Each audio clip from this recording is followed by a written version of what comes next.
extraordinaire, and an all-around swell guy. I am based myself out of North Carolina. I work a lot.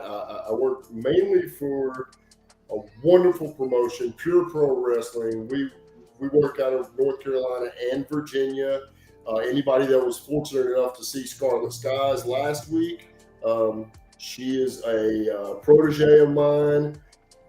Same company. I also work for a couple of others, Revolution Wrestling Authority out of High Point, North Carolina, and a handful of others. Been in the business on this side of the guardrail, so to speak, for about 2 years now. But I've been around the business for about 15. Fan my whole life, dating back to 1970 something. Let's don't get into that. But yeah, Jim Crockett Promotions and the Nature Boy and all that fun stuff back then. And, waited too long to start my dream, but hey, we're here now, right? That's all that matters. Hey, man, a dream can happen. And I do want to say, guys, the same thing happened to Scarlet Sky. Luckily, I got it to kick back in. So we got everything that you said. But the stupid channel's kicked out again. But either way, they're in now. But this is Judas Black. Big Baby Ben, tell them who you are again so they know who this black screen is with the initials. I am the head host and part creator of Wrestling with Bros podcast.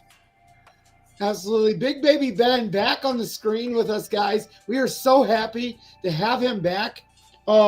He's been going through a lot, been dealing with a lot of personal stuff. He did end up moving, so his whole setup is not complete. But he wanted to be here tonight, so he is with us. He's just a round circle with BWH in the middle of it. So tonight our guest is Gorgeous Gary New, as you guys just heard. And he talked about himself a little bit, kind of explained who he is. And now we want to kind of dig in here to the questions, guys. May I interrupt for just a moment, sir? Go ahead. I just want to take a second and say congratulations to you, sir. You had a pretty big weekend this weekend, didn't you, brother? Yes, I did. You're absolutely correct. I wrestled for it was a backyard promotion, but hey, who's picking and who's choosing? Like we were just out there having some fun. I wrestled alongside a friend of mine, Troy Demir, and my buddy Richard was there as well. We wrestled as a tag team, the Black Kingdom, and I also wrestled in a singles match. Both of those matches, I was successful with a victory, and I am super excited. But we had a great weekend. It was Memorial Day weekend. We wanted to get out of town, and we made it happen. It was 4 hours away, 4.5 hours, but we really made it happen. And I'm just excited to be able to have the footage and information that I have from that so I can show people and prove what we've started to accomplish here. So now we want to get back to our guest, who is the main focus of the podcast, Gorgeous Gary New. Oh, it looks like we may have lost Big Baby here for a moment. Well, let's go ahead and get started with you here, brother. What is the most rewarding part of being a manager for you? Oh, man. So I told you the era that I grew up in, so I've got sort of an old school mentality. For me, the reward is because I'm not a nice guy when I get to that ringside, right? So for me, the biggest reward is if I can get them stirred up and then release all that energy on my guy in the ring. Yep. So for me, that's the biggest reward. Hearing them, I got laid out this past weekend. Just, it is what it is. And on my way to the ground, just before losing consciousness, I heard them. That's but they were so happy. And if they're happy, then damn it, I'm happy. Absolutely. As long as the fans are getting what the fans want, we're happy with it. We're glad that it happened. So Let me ask, how did you get into the wrestling business? Like, what made you say, I want to be a manager? Well, so about 15 years ago, I started going back to independent wrestling shows. There was a long period there where I just didn't attend. I wanted to be. That's all I ever wanted. When the teacher asked you, "Hey, what did you want to professional wrestler?"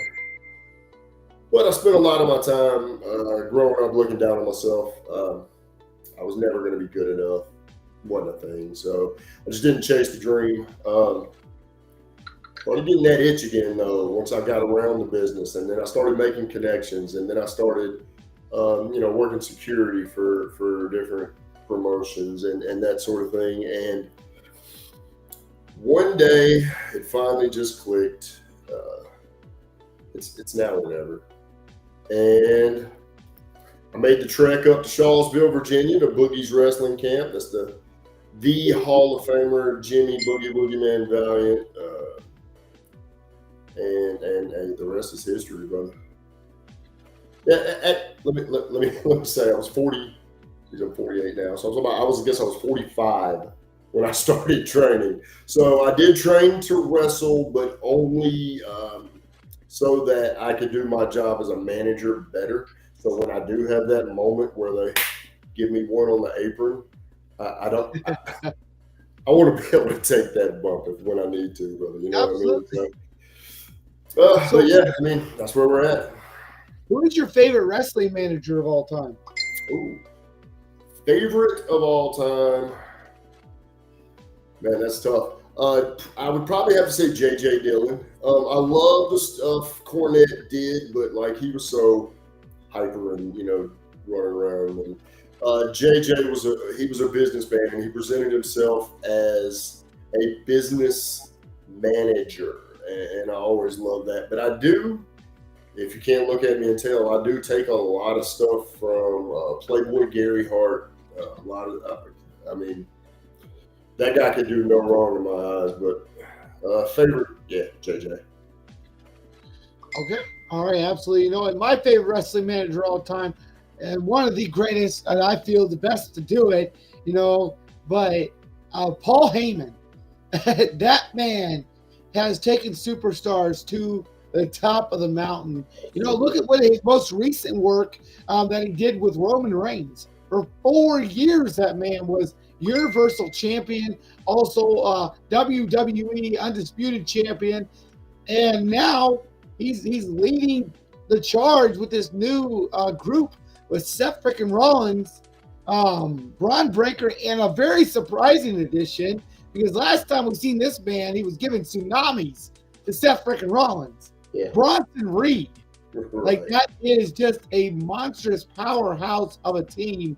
And it's crazy. We don't know who will stop this team, but it's crazy. So when people ask me, or I'm talking to people about what I do, you say professional wrestling, and some people are, oh, really? And then some people are like, oh, really? And they're like, so what do you mean you're a manager? Okay, do you know who Paul Heyman is? And that's where it's at right there. You just you say Paul Heyman, and they're like, oh, that's what you do. Like, yeah, just not as good. But hey, that's the game.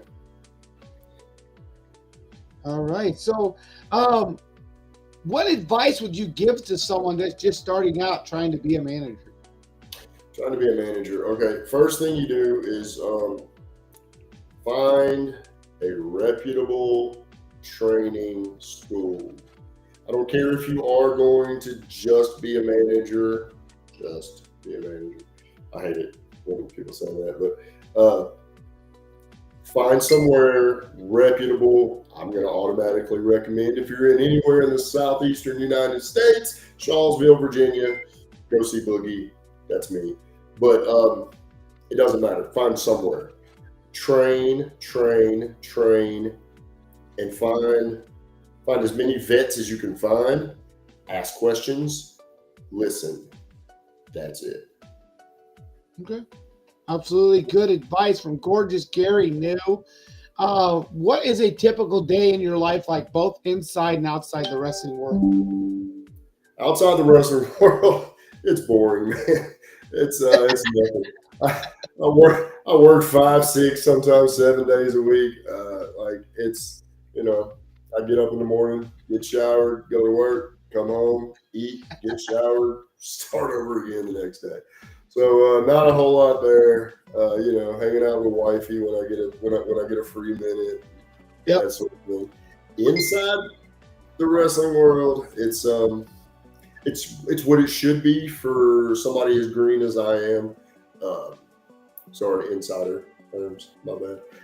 For somebody as new in the business as I am, show up, work hard, and everything comes together during the show. You know how that goes. Then stay late, work hard, listen to anything you can put your ears on. All right. So, yes, you did notice the thing on my screen changed.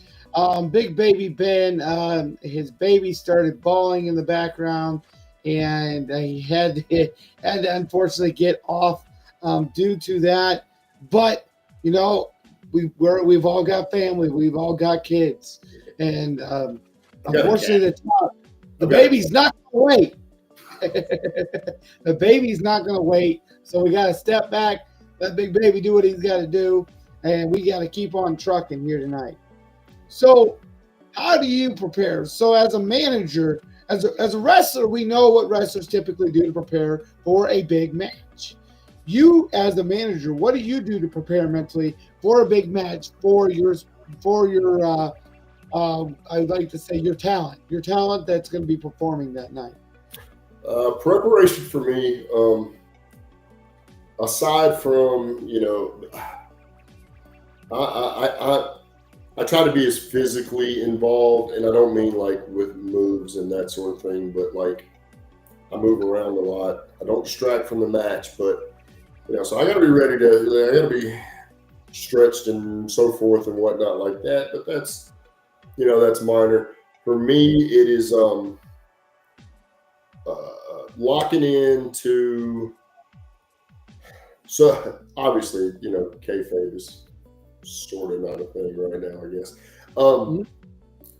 Making sure I know all of my spots. I'll listen to. I try to memorize every spot that is coming up in the match. My spot, his spot, her spot, their spot, the ref spot, because I need to be prepared here, there, wherever.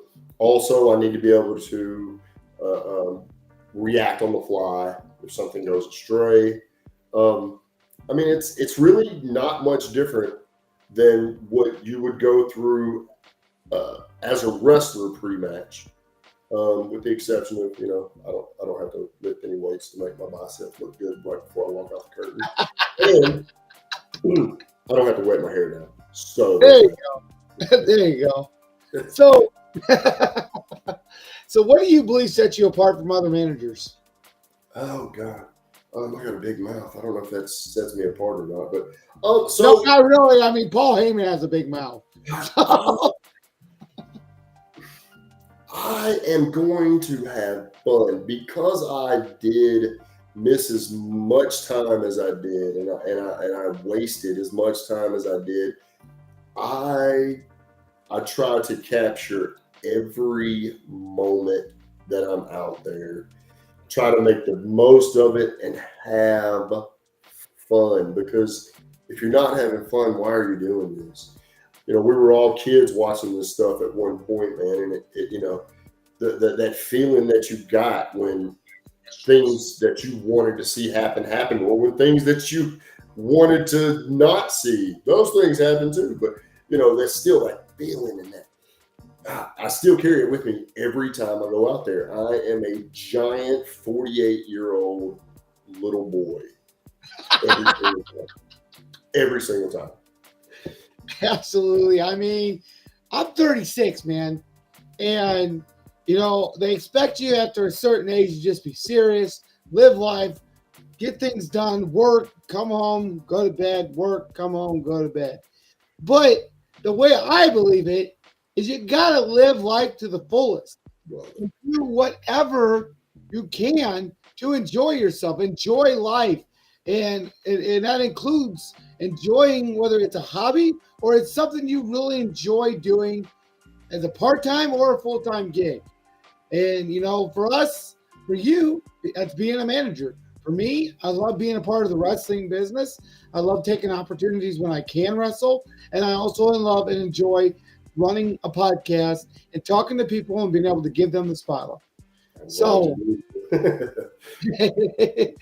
absolutely. And in the comment section on Facebook, I just took a look. Scarlett's Guy says, "Gorgeous Gary New." So she's saying hi from the comment section to you, buddy. Brother, listen, so this is going to sound like absolute cheese. One of the things that motivates me the most in this business is the fact that when I was growing up, wrestling was an escape for me from a reality that I did not want to be a part of. So it gave me that outlet to just leave, whether it was real or the F word, whatever. It was my escape. And so I've said it since before I got in. We have to still be able to do this for kids 20 years from now. Some kid is going to be in the same situation that I was in. They're going to need this to get away.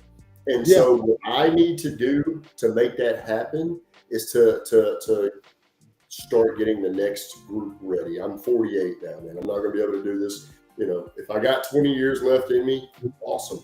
If not, though, that's awesome too.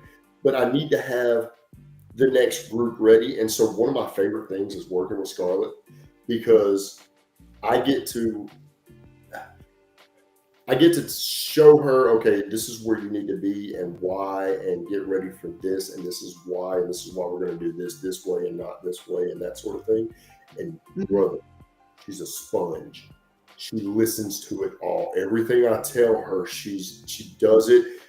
So because she's newer than I am, sometimes the guys are like, hey, make sure she's ready when this happens. I will, but I never have to. She's always ready. And so, man, for me, that is becoming my favorite part of what I do, is like, and I can't wait. I want to do that as much as possible. I want to get Scarlett ready. She is great as a valet. She is going to be a great wrestler. And if I'm not her manager for her first match, she's in trouble. I hope she's watching. but like that for me is the thing, dude. We have to perpetuate this thing. We got to get the next group ready so that there's a next group after that group and a group after that group. And man, we got to keep this thing going. God, I love it. Facts. So, for most wrestlers, I ask them, what is their most common used technique? For you, I want to say, what is the most common way that you distract the other wrestler, create some kind of diversion? Because we know you're a heel manager. Well, in case there are any referees watching, I would just like to say that I would never do anything like that. Listen, I am out there strictly to support my guy.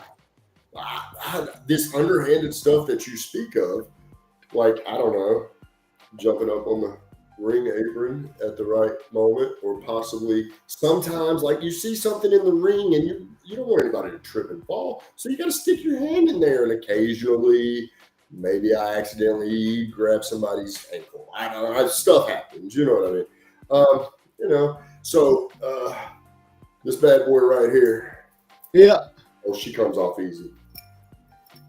And this, when used properly, is the Rolex right, Jack. This bad boy right here has laid more people down than the plague, baby. Okay. So as you heard it, referees, this man would never do any of that. He's just saying things could happen. He's just there to support and make sure nobody gets hurt. So, who do you respect most in the wrestling business and why? That is a great question. Um, I would be remiss if I did not mention the promoter of Pure Pro Wrestling, Jimmy Love. Jimmy gave me my first match. Okay. Handsome Jimmy Love. There's a story there too. We'll get to that. Handsome Jimmy Love, the man at Pure Pro Wrestling, gave me my first show, and he's worked me almost every weekend since. And right now, I get to come to ringside with him a lot because he's our champion for the 5th time, and he's working hand in hand with the last Carney, the Gigolo, Josh Vallon, and so I get to be out there for that, Scarlett and myself. That's wonderful. A lot of respect for him. There's another man I'm going to name, Aubrey Wright. He is a member of Big Money Inc., and he's a vet. And if I ask him, Aubrey, will you please watch my match and give me some feedback? I already know as soon as I walk through the curtain, Gary. Yes, sir. And he tells me the little nuances that most people aren't even going to notice that I should still be doing. He picks up everything and he gives it to me, and he gives me the information in a way that makes sense to me and I can process it. And he's never disrespectful about it. And you know what I mean? Aubrey Wright's the man. Julian Strauss, who is a buddy of mine, he's the owner and promoter of Revolution Wrestling Authority. I've known that man for 15 years, and so he'll probably punch me in the eye if I don't say his name too. So in the wrestling business, we know a lot of people, there's singles matches, one-on-one, but in the wrestling business, we also have a thing known as teamwork. How do you approach teamwork off and on the mat? That's a good question, brother. So the way I look at it is the team is however many people we have in that locker room. Yep. We have a responsibility to the paying audience. We have a responsibility to each other. We have a responsibility to the promoter who graciously brought us in. And so it all starts back there with giving advice to each other, listening to advice from each other. Hey man, I was listening to you go over your match. You should do this instead of this. And it's a team. It's one giant team. We don't like the good guys, but sometimes we need them around in the back. In the ring, at ringside, it's managing what the crowd gives you and being able to communicate with one another and adapt in a way that is going to keep them, because that's all that matters. Yeah, it's going to keep them glued to whatever it is you're doing or what you're trying to present. And I mean, I heard Magnum TA use the line once, as plans will be, plans will go awry. You can call whatever you want to in the back, but once we get out there, something's going to happen that's really talking about. We're going to need to change because they're sitting on their hands, or and to be able to do that and make that work. Oh my God, it's so beautiful. Yeah, it's art. It's art. Mm-hmm. I don't let anybody tell you different. It's an art form. Absolutely, absolutely. So, how do you handle? Jesus, that was my voice that just came out. Jesus, that was horrible. How do you handle criticism from fans and coaches? So I yearn for it. I want it. I look for it everywhere I can get it. And I'm not trying to sound cliche, but I mean, it is what it is. Every time I go to the back, if there's anybody back there that saw what I just did, hey, how was it? How did it look? How did it sound? What did I do? Man, I want all the criticism. Until I'm perfect at this, I want all the criticism. And spoiler alert, I'm not going to ever be perfect at it. So keep it coming. All right, absolutely, absolutely. So I want to dig into your personality a little bit. Sure. So, who are some of your biggest role models or influences? And it doesn't have to be in the wrestling world. I'm just talking about people that kind of give you perspective in life, and got you to where you wanted to be in your life. So I'll be 100% honest with you. There's not been a whole lot of that in my life. I did not come from a stable upbringing. Um, there was no motivation ever. I wasn't, you can do it. Like I don't know what that sounds like unless I'm looking at the like. Yeah, Honestly, my motivation came from watching my wife almost die 2 years ago. She had a massive heart attack. damn. Yeah, and it was close. It was close. They called me from the ambulance and they told me her mother was living with us at the time, so I had to stay here with her. They called me from the ambulance. They were like, "I don't know what you got going on, but you might want to head out right now because we may not make it to the hospital." Okay. Once you get that sort of idea of like, oh, so my time isn't infinite. Exactly. Maybe I should do something with it while I got it. That's motivation. That's motivation. I came from the streets, man. I'm not from a nice neighborhood, and I didn't hang out in nice places, and I didn't do nice things growing up. And I spent a large portion of my adult life trying to balance my karma out a little bit. So, that's motivating a little bit too. But yeah, man, it just I gotta push myself. Okay. Nobody else can push me. That was a terrible one. Absolutely. It is what it is. So, what are some of your favorite movies, books, or music? Okay, so music, so literally, if like I grew up on gangster rap, and I listen to gangster. It may go from Easy E to Conway Twitty on my playlist, brother. It may go from Conway Twitty to Bob Marley, and then it may jump from Bob Marley to some classical music. You never know. So, but that old school hip hop, brother. That late '80s and anything from the '90s get me on the way to a show, and I'm not feeling. I gotta get a little hype, man. I gotta get a little motivated. NWA doesn't motivate you, brother, then you got issues. The metal. I listen to some metal. I know you and Scarlett were talking about that stuff. I don't listen to anything really like new. Like I probably couldn't name a song that came out in the last 5 years. This is like maybe TikTok trends or something, but anything. Movies. Jeez, I'm a little bit of a geek, so Star Wars, anything. Marvel stuff. It's cool.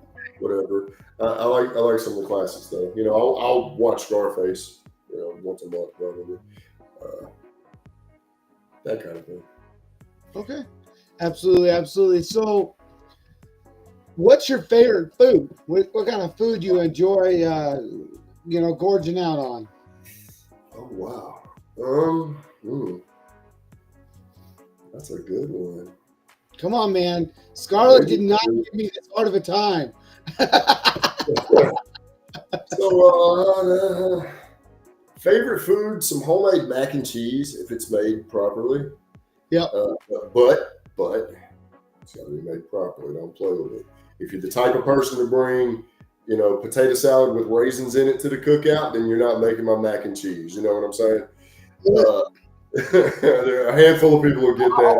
Okay. Raisins do not belong there. Raisins don't belong anywhere at a cookout ever, period, ever. Unless you're trying to keep the ants away. But I don't think they're gonna stay away. you give me a big old slab of steak, I'm down. Man, Jesus. Authentic Mexican food though, but it has to be authentic. I'm not talking Taco Bell, and I'm not talking like that Mexican chain restaurant that's in your town and 3 other towns, and they've got the fishbowl margaritas, and that's what they're known for. You know what I mean? Authentic Mexican food. If they can make a good tamale, forget about it. I'm hooked. That's my answer. I'm changing everything else I said before. Tamales. Okay. All right. So as we narrow down here, guys, we got a few more questions here, more about the wrestling world itself. Who do you see as the biggest? Oh, sorry. What do you see as the biggest challenge facing wrestling today? One of the things is this like, I forget. I saw a term that summed it up very well, but it's almost like tribalism. Like, Yeah. I like AEW, so I must hate WWE. No, WWE has been around forever, and AEW is garbage, and their booking is horrible. It's wrestling. Just love it. Just you don't have to watch. If you don't like that one, you don't have to watch it. Nobody's going to make you watch it, but let people enjoy what they enjoy and stop. It's not a war. This is not WCW, WWE back in the day. This is everybody's trying to get in where they fit in. And like, for example, I am not a fan of the death match, that kind of stuff. Like I didn't grow up on it, but I'm not going to bash it. I'm not going to buy a ticket to see it, but I'm not going to bash it. Somebody somewhere is being entertained by that.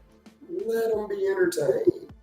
We could go so much farther if we could just get over ourselves and what we like and what we have to have, and just it's for the masses. It's not for you.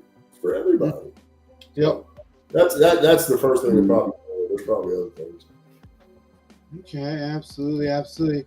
What is your thoughts on the evolving landscape of wrestling? We've seen things like wrestling promotions being split up and doing their own thing, to now WWE, TNA, AEW, all colliding and sharing superstars and going back and forth. What is your thought about this evolving landscape? I am so happy. It used to be so crazy to me. I grew up, like I said, watching WCW. I remember when WWF started moving into, because I'm from North Carolina, Winston-Salem, North Carolina. Stand up, Trey. Oh, but anyway, and so I remember when they started with the weekend shows or whatever. They started trying to take over the TV markets, and they would take guys like Vader. That classic story about, oh God, what were they going to call him? They were going to change his name. He's Vader, and they were going to change his name to something else. The Mastodon. Vince wanted him to be the Mastodon. He's Vader. Everybody knows he's Vader. You're not going to be able to change the fact that he's Vader. Let him be Vader. Now, you can do that. You can go from one company to the other company and keep your name, and people are going to be like, that's who he is, because that's who he's always been.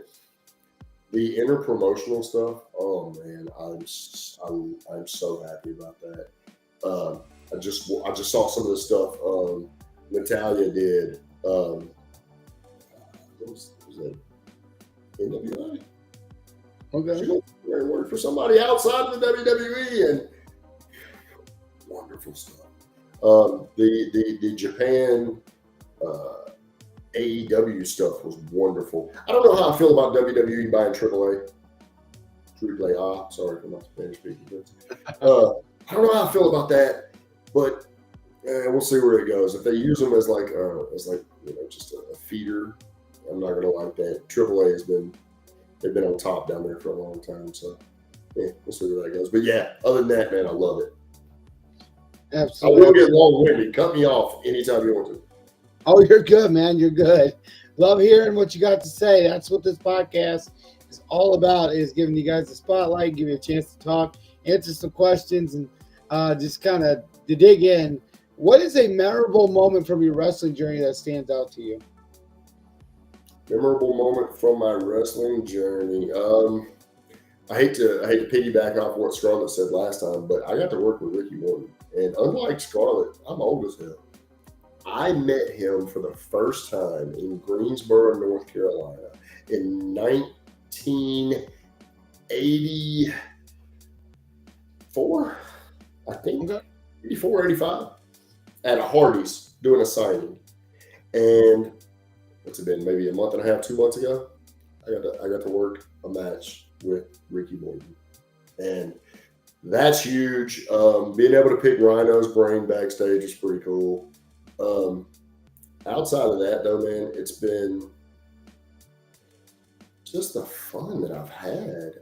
I mean, I've done some cool stuff, man, but to me, it's just all about the experience of every weekend. This past Saturday, the crowd was a little bit down. It's Memorial Day weekend, people traveling, whatever. Crowd was a little bit down. Boss man says, "Hey, tonight we get to have fun. What do we have to worry about?" And brother, we did.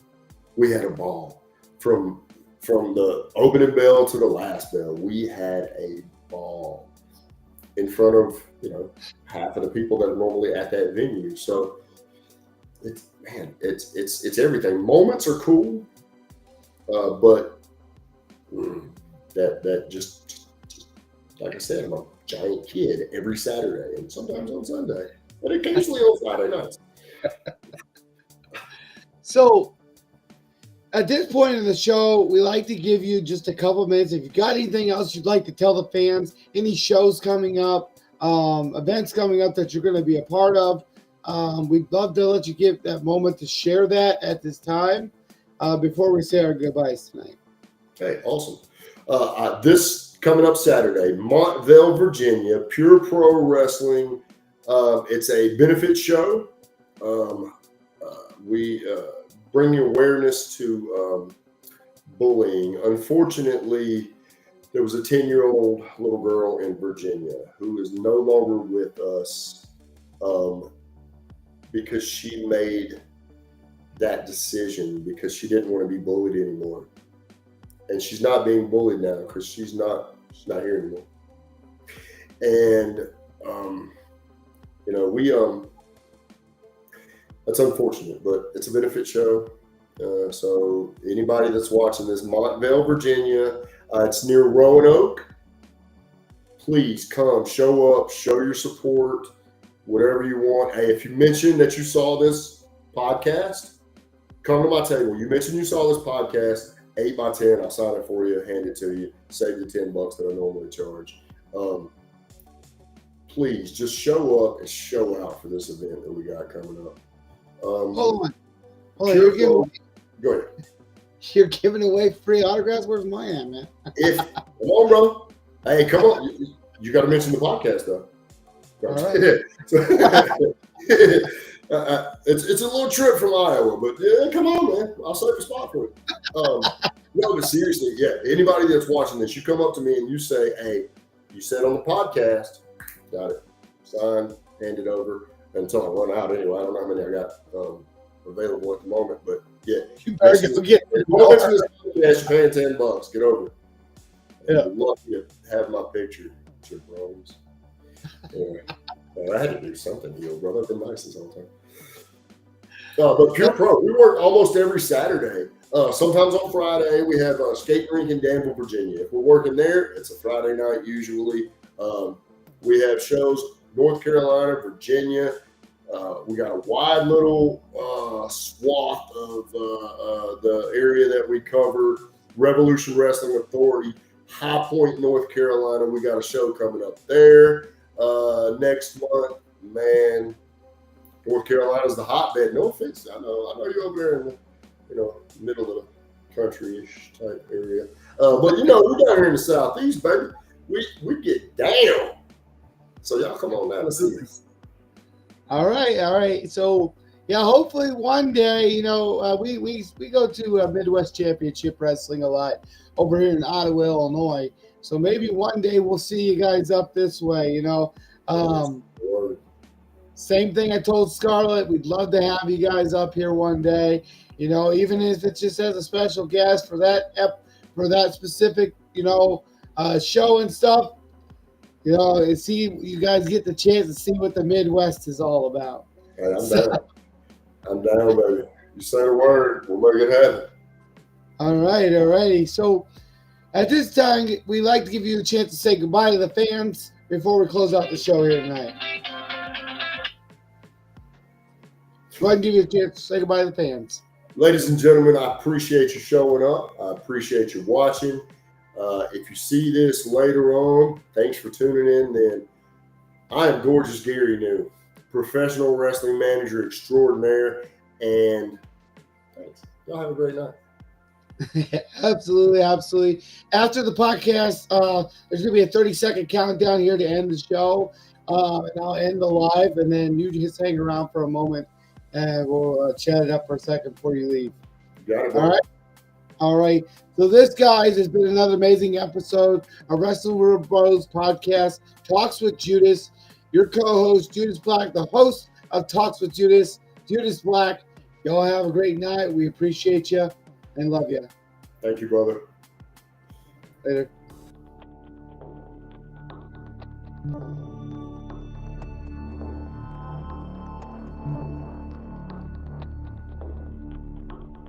Thank you.